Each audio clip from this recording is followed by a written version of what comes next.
I'll be putting links in the description of all the tools and parts used in this video. On today's video, I'll be showing you how to replace the halo bulb, otherwise known as the angel eyes or the daytime running lights DRL bulb on the BMW. This is a 5 series, but it should cover basically all of them, ranging from 2010 to 2017, I believe. Next, we'll remove the tire, jack up the car, remove all these 8mm screws for the splash guard.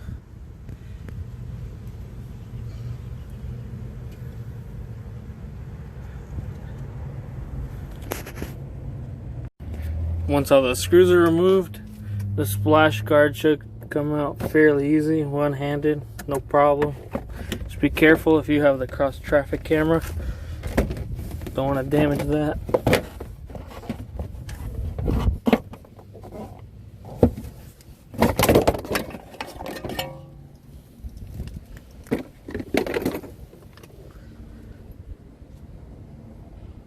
And then we're going to remove that screw and that screw holding the headlight in from this spot. Once you get those two screws removed with the T30, we're gonna go ahead and remove the weathering strip here. Just comes right out. We're gonna remove these star screws, so we're then able to remove the headlight.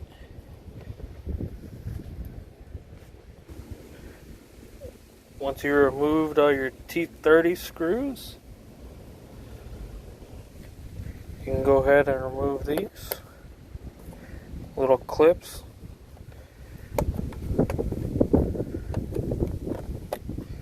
I got this little clip remover at the Harbor Freight, a whole set, under $10. Comes in handy for removing clips without damaging them.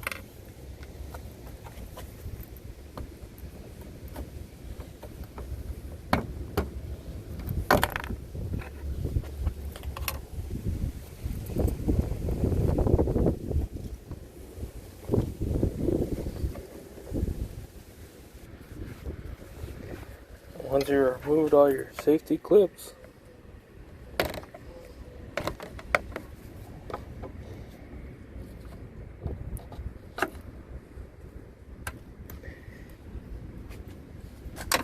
just have to remove the remaining two T30 screws that secure the headlight in, which would be this one here and that one there,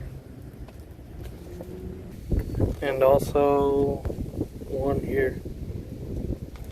Once you remove all the T30 screws, the headlight will be loose, and you just have to shimmy it out the best way you can. The bumper is also loose now that you remove those T30 screws, and then you're able to get the headlight out. Also helps to remove the screws securing the bumper to the fender.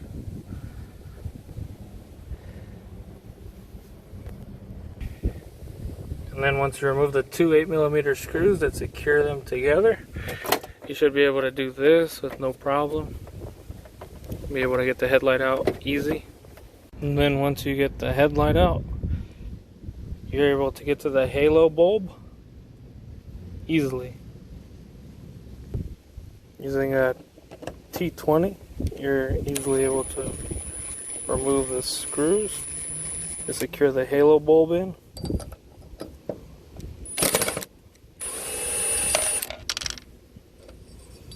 Be sure not to lose them. Once the screws are removed, you're able to take the headlight out. You may have to reuse the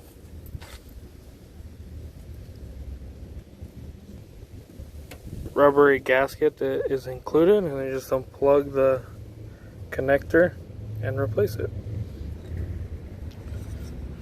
So go ahead and replace the rubbery gasket so it gets a nice tight seal, and then reconnect it. Before you reinstall your light after changing the light bulb for the halos, you need to reinstall the harness. Push the unlock button on your key fob and verify the halos are on and working. And if your halos are still not working, then you may need to click the other link on my channel to change the DRL module for the whole housing. It might have gotten damaged with water or just gone out in general, and that should fix your problem. And before securing it, you want to make sure once your light is in place that there's no gap under the light before you start securing it with the screws. If there's a gap, you might damage the plastic clips that hold it in place. And I'd say hand tighten all the torque screws that secure the light first, so you make sure not to cross thread or damage anything.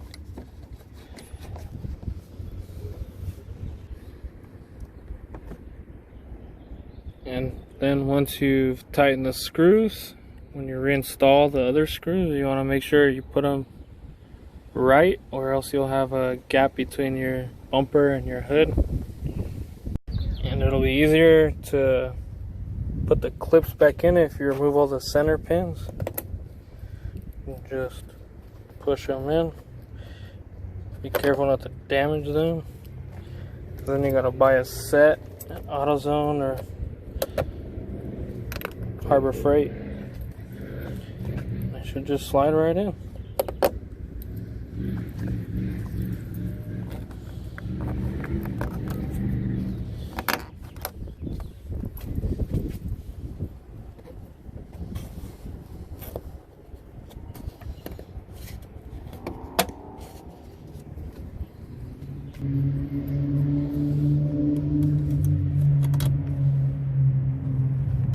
You should be able to just slide the center pins in easy. Little to no effort.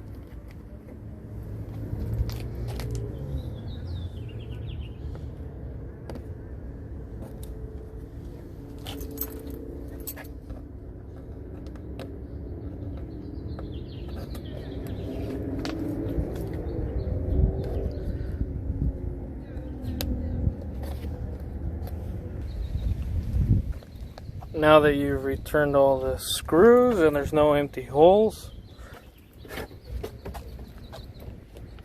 you can put the weathering strip back on. Find it easier just to line that up, then just push it until it clips in. It'll line up just like that. You want to make sure you have a nice flush clean close.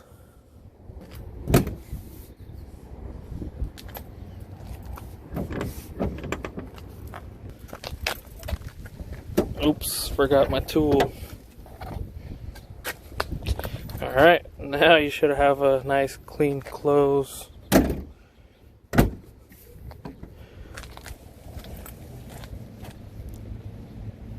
It should look like you didn't do anything to your car. And then don't forget to re-secure the two T30 screws you removed from underneath.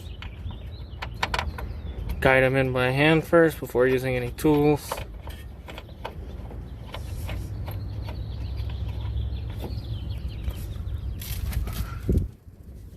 That one you may need to just use the bit to secure it and then tighten it with a ratchet, or if you're able to get your hand in there.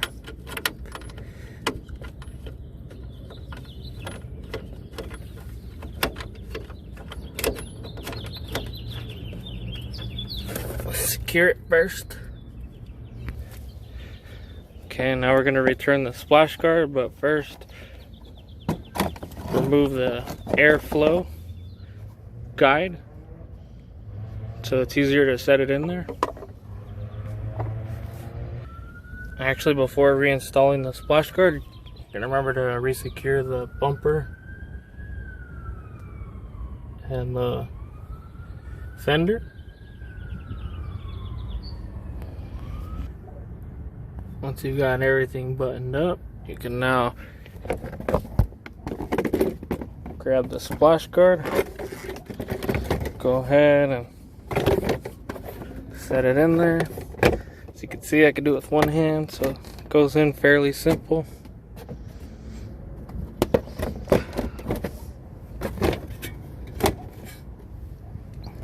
And there you go, just line up the white dots. Then once you've secured everything, just go ahead and slide it on in there. We're going to install the hanger bolt so it's easier to put the tire on without stripping the threads. Put this on real quick.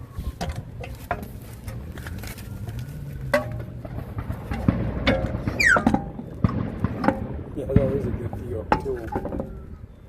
Yeah. How many hours a day do you work? Whatever you want?